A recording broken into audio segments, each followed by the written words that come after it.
Chapter 1. So what did you do this weekend? Jeremy Fox asked his best friend, Katie Carew. Katie, Jeremy, and Katie's other best friend, Suzanne Locke, were all standing in the schoolyard on Monday morning. I taught Pepper to roll over, Katie answered. Pepper was Katie's brown and white cocker spaniel. Can he do it? Jeremy asked. Yeah, Pepper's real smart, Katie told him. You just have to give him a treat and he'll do any trick. Maybe I should try that with Heather, Suzanne said. Heather was Suzanne's 3-month-old sister. She's been trying for days to roll over. She gets as far as her side, then she flops back down again. Jeremy laughed. I guess that means Katie's dog is smarter than your sister, he said. Suzanne gave Jeremy a dirty look. Then she turned to Katie and smiled brightly. I had the coolest weekend, she said. Katie shocked back a giggle. Suzanne said the same thing every Monday morning. What did you do? She asked her. I went to the mall with my dad, Suzanne told her. You know what that means. It means you got whatever you wanted, Jeremy said. Suzanne nodded. Exactly. That's how it always is my dad. When he gets into a buying mood, he just shops. My dad never gets in a buying mood, Katie sighed. He hates shopping. Mine too, Jeremy agreed. But I don't like to shop either, so it's okay. What did you get at the mall? Katie asked Suzanne. Suzanne pointed to her t-shirt. It was white with a big American flag in the middle. The stars were all made of glitter. I got this shirt. I also got the new Bayside Boys CD. It's called We're Back. You're so lucky, Katie exclaimed. That CD just came out. I bet you're the first one in school to get it. Suzanne smiled boredly. Gee, you think so? So, is it any good? Jeremy asked her. Oh yeah, Suzanne exclaimed. Even better than the first Boyside CD. I was dancing around my room all day yesterday. Jeremy nodded. I heard the new song on the radio. They're a pretty good group, he agreed. Pretty good? She demanded. They're not pretty good. They're the best. I don't know about that, Jeremy said. Well, I do, Suzanne argued. They're the greatest group in the whole world. Don't you think so, Katie? Katie twirled a lock of her red hair around her finger nervously. She hated it when her two best friends disagreed. It always left her stuck in the middle. So no matter what she said, someone would be mad. I like them a lot, Katie told Suzanne finally. At least I liked their first CD. I haven't heard this one yet. It's great, Suzanne said. Suzanne assured her. I think everyone should get it. In fact, Suzanne stopped in the middle of her sentence and smiled at Jeremy. Are all the articles for this week's 3 times written yet? She asked. Jeremy was the dear editor of the 3 Times, the class newspaper. He was the one who had asked people to write articles.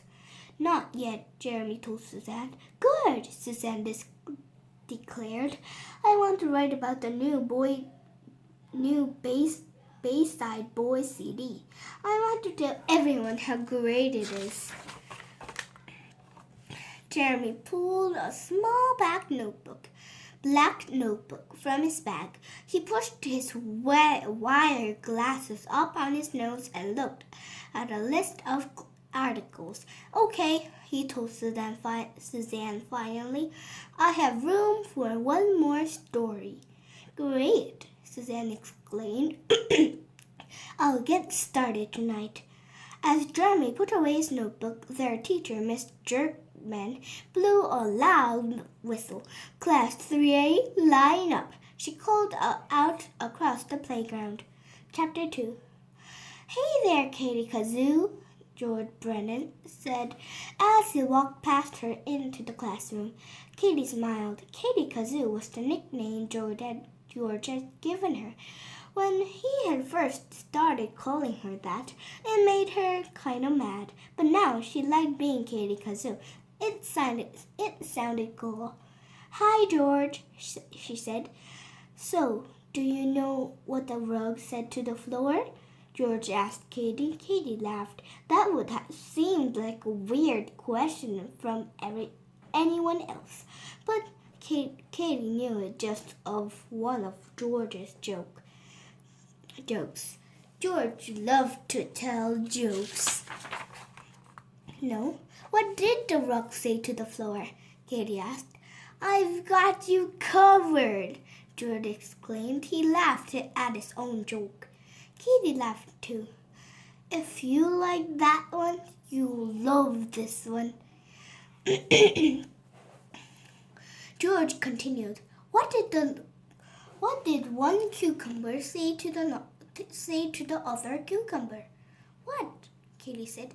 If you'd kept your mouth shut, we wouldn't be in this pickle, George told her. Katie giggled harder. That one was really funny. Katie, please find your seat, Mrs. Jerkman interrupted. Katie blushed. Quickly, she scrambled to her desk. George began to head over toward his desk, too, but Mrs. Jerkman blocked his path. You don't need to sit down, George, Mrs. Jerkman said. I don't, George asked. Mrs. Jerkman shook her head. Since you're so interested in speaking during class, you can go to the front of the room and give your current events report. Usually, George hated when it was his turn to talk about current events, but today he grinned as he pulled a newspaper article from his binder. My article is about movie Tornado, he told the class. Before he could say another word, Mrs. Jerkman interrupted him. That's not really current events, George, she said. George looked very sad, so sad that Mrs. Jerkman said, Well, why don't you tell us about it anyway? George smiled brightly. Tornado just opened this weekend, he began. It earned almost $75 million in a ticket sales. That's a lot of money. A lot of people think that it could be the biggest selling movie of all time. To think it would win a lot of awards too. All those people are right. Tornado is a great movie.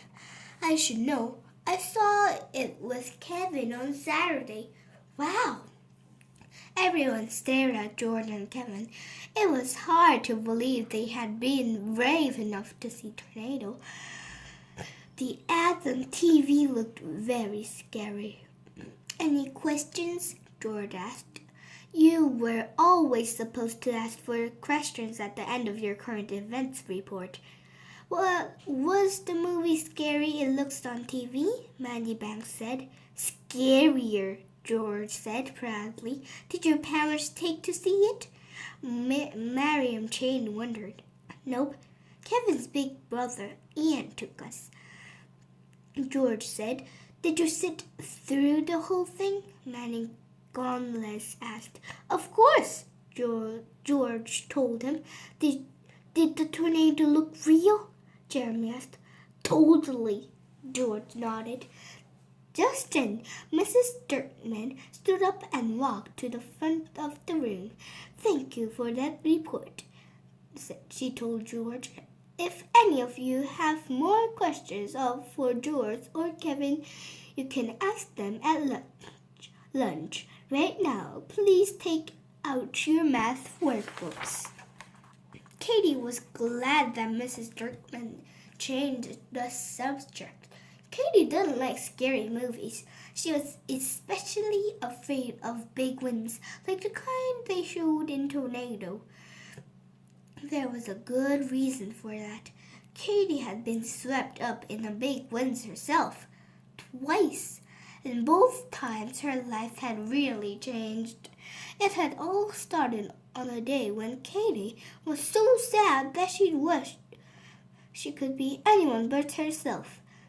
There must have been a shooting star in the sky at the time, because Katie's wish came true.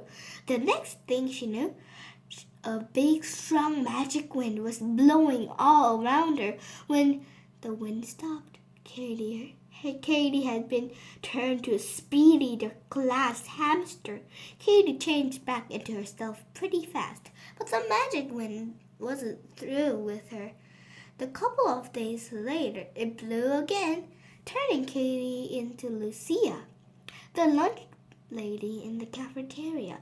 Talk about awful. She had to serve disgusting cafeteria food.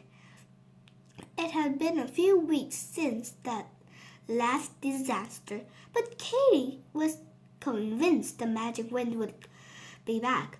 She just didn't know when, and she didn't know who it would turn her into. That was scarier than any movie she could ever be.